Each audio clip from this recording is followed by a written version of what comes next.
What's up, guys? You know who it is. It's your boy Kenny with Jdm Muscle, and we are back for episode 5 of the S13 LS1 Swap. This episode, we're going to finish the block up. It will be done. There will be no more touching this. Next, it's time to put on those big ISR motor mounts, pull off the stock ones. From there, we need to put the coilovers or the coil packs back on the motor. I want to have everything done, put the belt back on the front of this motor, and have it done so we can drop it onto the ground. I do have a part we need to put off onto the rear, so we need to take the flywheel off. Guys, we need to get the T56 ready, and then I need to rewire the car. So let's get it. Let's quit the talking.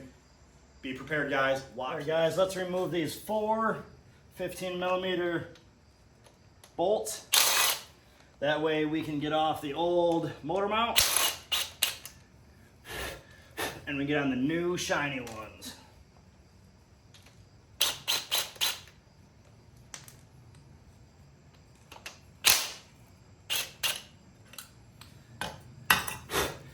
All right, guys, there's one off.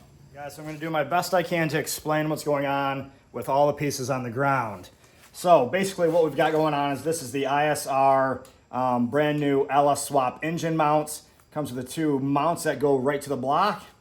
The instructions are always garbage when it comes to ISR. Unfortunately, they don't explain shit. And then this is their next picture showing S13 or S14. So first thing you need to figure out is left and right, pretty easy, and then pitch down. If you hold both of them up, you can see that one is actually pitched down. So we've got the right side, the left side, and then it shows 4 bolts and 4 bolts. So pretty easy, guys. These will be the bolts that go through to the engine block. This will hold it on. Then from here, we're gonna have to take apart these bushings, which will be pretty easy. We'll just pull them apart, slide around the outsides of this, like so. And then we'll put through the big bolts, tighten them all the way down. And then from there, we're going to put on each one of these per side. Instructions do show S13 or S14, and then how it's going to be hanging, and I'll show you guys all on camera exactly how we're going to do it. So let's just guys, so pretty straightforward. As you can tell, we're just going to put them right up into place. I'm going to hand tighten the 4 13mm bolts in, and then we're going to secure them all the way down.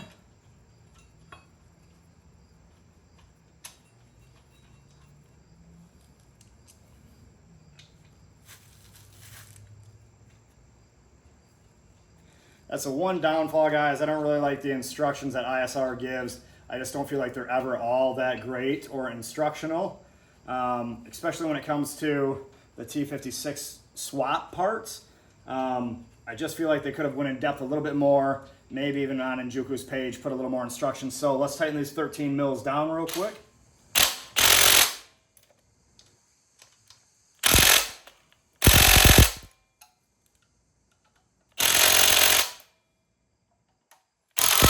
Now let's take those polymer bushings, pull them apart, put it through the hole, and start squeezing with our hand, and then let's just start to tap them in together. Guys, now the gold part, it does say to have it flipped like this for S13. This way would be S14. So S13 is going to be little one on the top. There's actually a small little labeling just barely pressed in there. It says 13. So pretty easy. Let's just slip it over. Slip the big bolt through. And then tighten her all the way down. Guys, it's time to pull the factory spark plugs. No, I'm not going to use a gun to put them back in, but to save time and break them free, I am going to help use this just to pull these plugs out. Since we are going to replace all 8 plugs with some brand new NGKs. I saw that some of the TR55s and similar plugs were the way to go. Guys, time to put in the spark plugs. I did end up going NGK, the TR5s. They were recommended pretty highly on the LS motors. They are all gapped to 0.040. From here, we are actually going to tighten them down to 11 foot-pounds. That is what GM says. So we're going to hand tighten them and then get them down to 11 foot-pounds, which is not much, guys, so let's not break these off.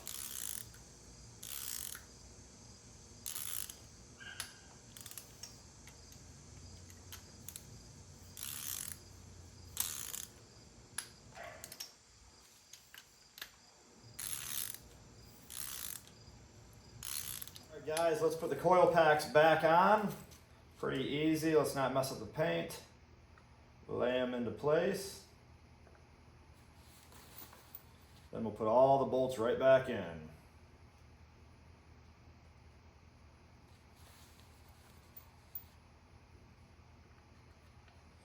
Pretty easy, guys. Took them all off, cleaned them up as good as I could. That way we can put them on looking as sharp as possible. I didn't want to have to buy brand new every part for the car, so I tried to reuse, clean as much as I could just to make everything look as nice as possible while still giving it that new look. Pinch these down, guys.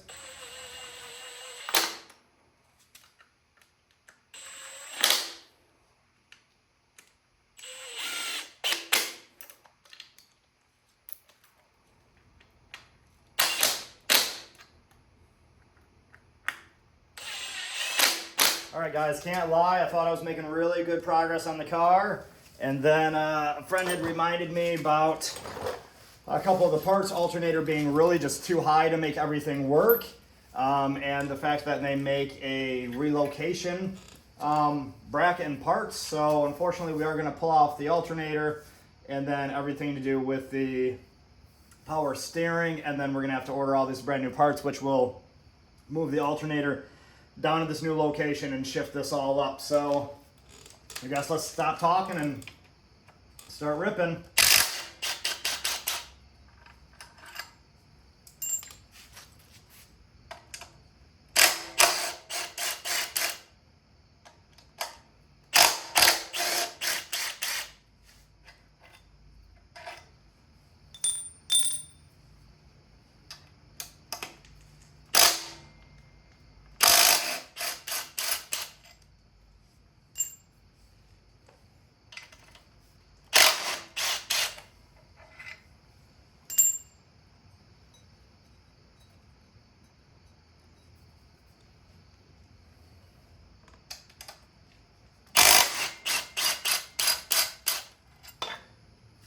All right, guys, just like that, it was 1, 2, 3, 4 bolts on the front, 2 for the alternator and 2 on the back for the power steering pump.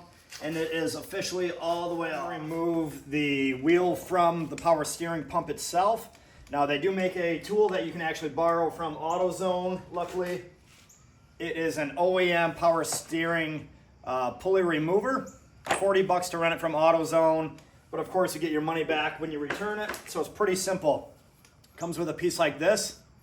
We're gonna make it flat all the way out. It's gonna lay right in the center. Then from there, we have these 2 lock pieces that are gonna go right around, which is gonna hold it in place. And then this round circle is gonna go all the way around that and seat it. That way we can use our drill and back it out.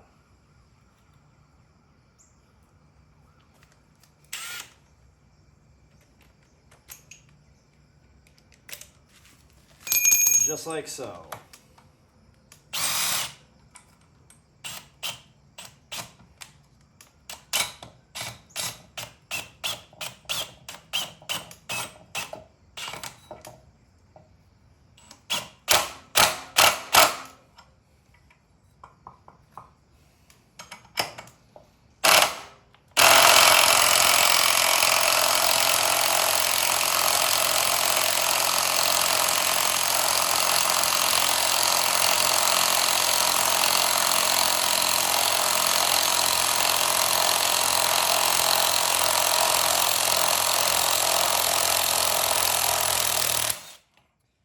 Guys, a little bit of work just like that. As you start to tighten it, it fully releases. So we might have the pulley off, which is great, but there are still a couple bolts holding it on.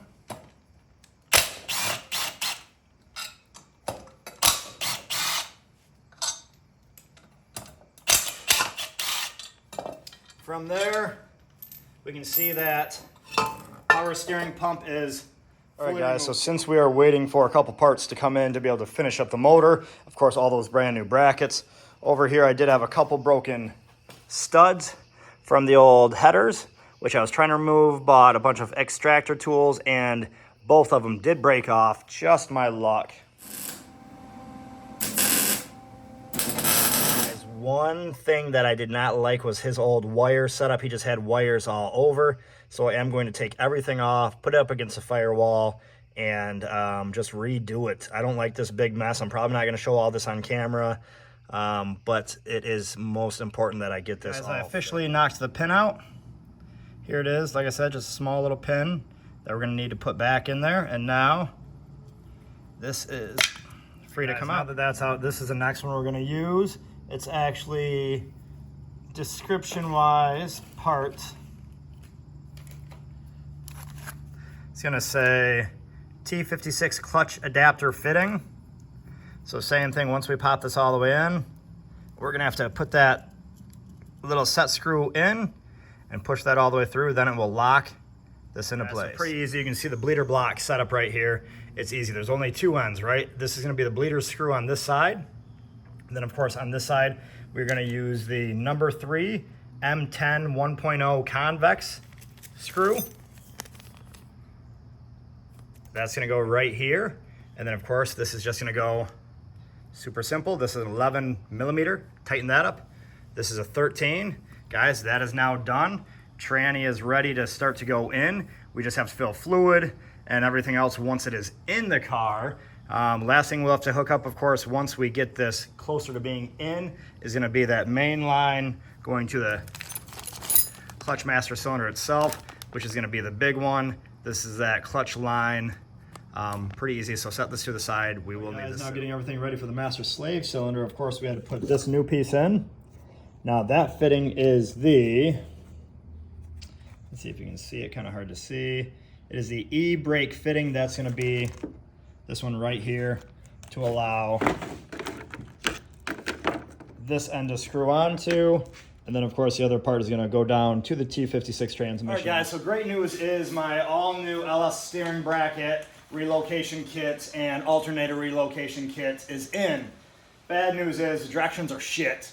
Truly don't show anything. All right, guys, so first step, looks like we put on this big kind of L-shaped bracket. We grabbed the 3 Allen heads. There's really only 2 sizes in the whole kit.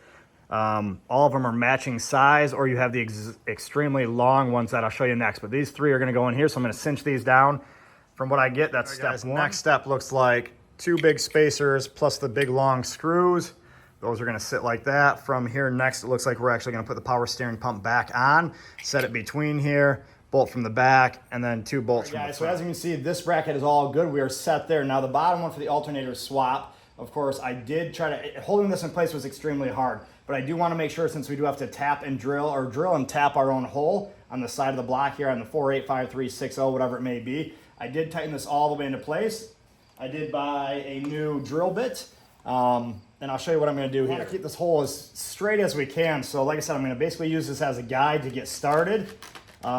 Basically what I did was, it is going to be an M10 by 1.5, so once we drill out the hole, we are going to have to tap it ourselves and actually put those threads in. So first thing I'm going to do is start this hole, and then I'll take all this off and actually bore that in. Now the bit itself is only going to bite a little bit, so we probably only have to go about an inch, inch and a half at most. So let's get started with that. I am going to, as I'm drilling into this, lube it up a little bit. That way we're not just running on metal.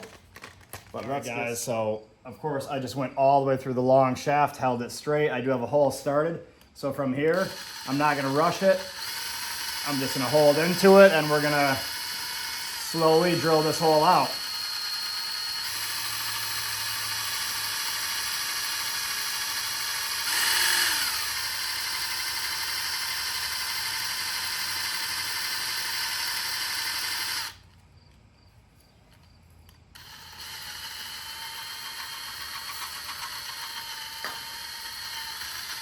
So the hole ended up actually drilling out straight. I am extremely pleased with it. Now, I've never actually tapped a hole, so I'm a little nervous. I'm not even gonna lie. I'm gonna try to stay out of the way of the camera, but I'm also very nervous about getting it straight. So I did read, you know, once you start to turn it a little bit and then back it out a little bit, just to make sure the threads are actually tapping, I guess, and then we'll actually run it all the way in while spraying a little bit of lube. So a little bit of nervous, but let's go for it. The biggest thing is just making sure it's straight and then getting the hole started.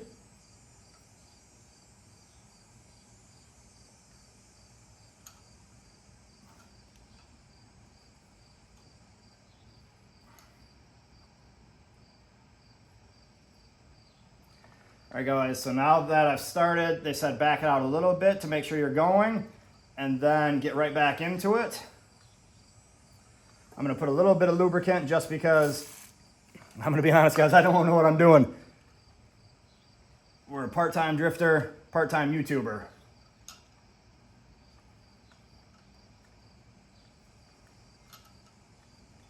Now I've got you up real close and personal while we keep tapping this hole. This ain't normally the only thing I tapped, but today we're tapping holes.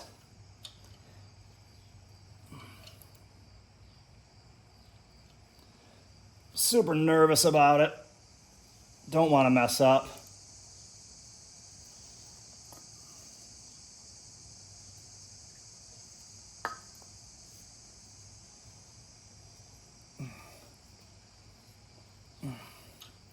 Seems like every time it gets real tough, I can just back it up a little bit, and then it seems to bite forward a little bit easier.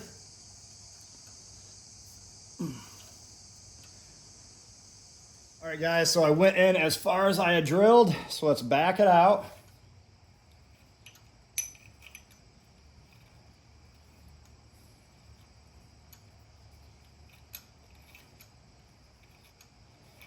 And let's see if we effed our block or if it actually worked.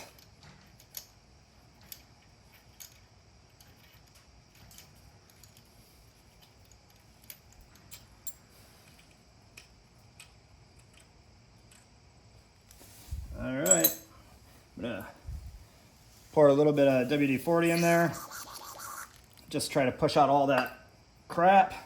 All right, guys, easiest thing that I've always found to clean out holes or anything, always Q-tips. Have some Q-tips on standby just because they're great at absorbing and picking things up. And of course, they can fit in, well, holes just like your ear. So I've got this hole all cleaned out. Oh gosh, guys, here we go.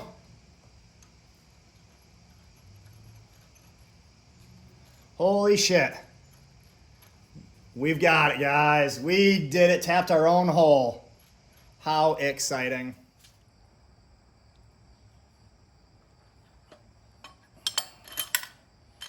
All right, guys, let's try to now assemble this.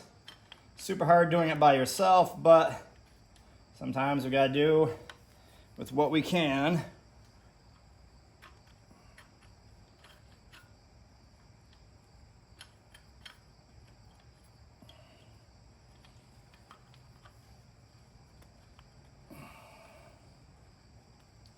All right, now that we've got that partially started, let's grab the next bolts.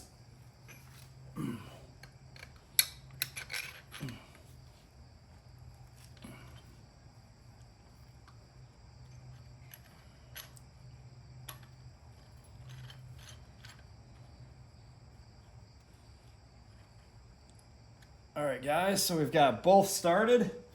Let's just slowly work them in.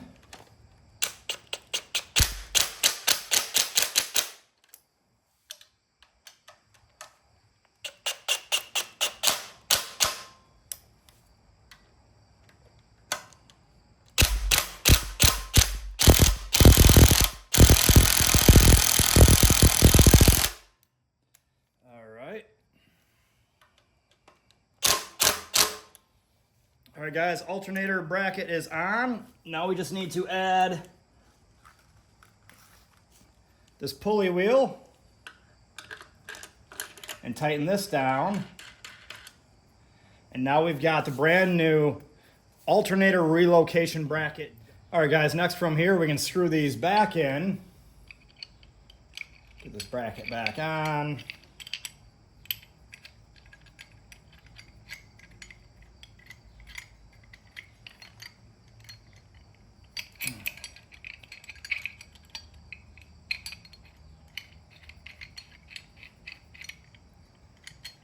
All right, guys, now that that's on place, we'll leave these finger tight.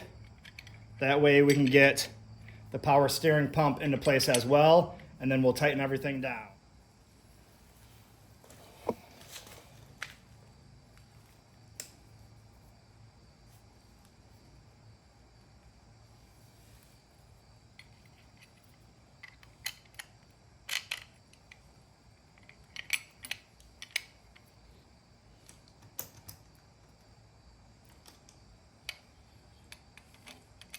right, guys, I want to put us a little bit closer so you can see. Alternator brackets all the way on.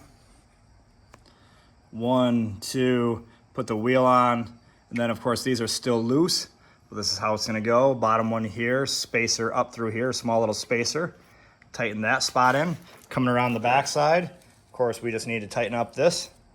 And that's going to be pump all the way on, besides putting the wheel back on. Next up is putting the pulley back on into the power steering pump itself. With that same tool earlier that we had rented, once we get the wheel kind of set on there, you can screw the tip in.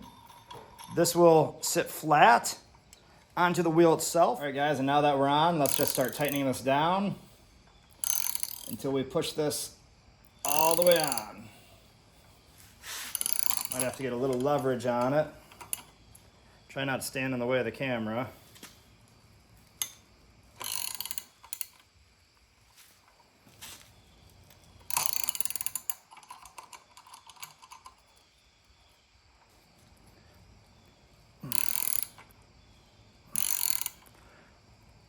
Alright, guys, and finally the belt is on and looking good. So I can finally say everything is done. Now this thing is just about ready to be dropped in. We need to get it off the stand. We need to do a couple things on the backside, pull the flywheel off. There is a little plunger that I bought to put on the rear. A friend said that I should replace. That way it can help oil flow. But from there, guys, we're about done, ready to attach the flywheel, clutch, and transmission. Guys, so I think this is a perfect spot to end. All we are doing is waiting for that rear main seal to come in. And then, of course, that intake galley. We are replacing that new gasket, as well as putting on 2 new knock sensors. They were looking a little old and rusted. So let's get those on, guys. And then from there, we're going to put that flywheel on. We're going to attach the new clutch, the T56, and then I've got a new GK Tech front sway bar coming in, something that can clear that big LS and that oil pan. So guys, hit that subscribe button, hit the like button. Tell me what you think about the videos. We're getting close, guys. Let's get this done. Otherwise, peace out, and until next time.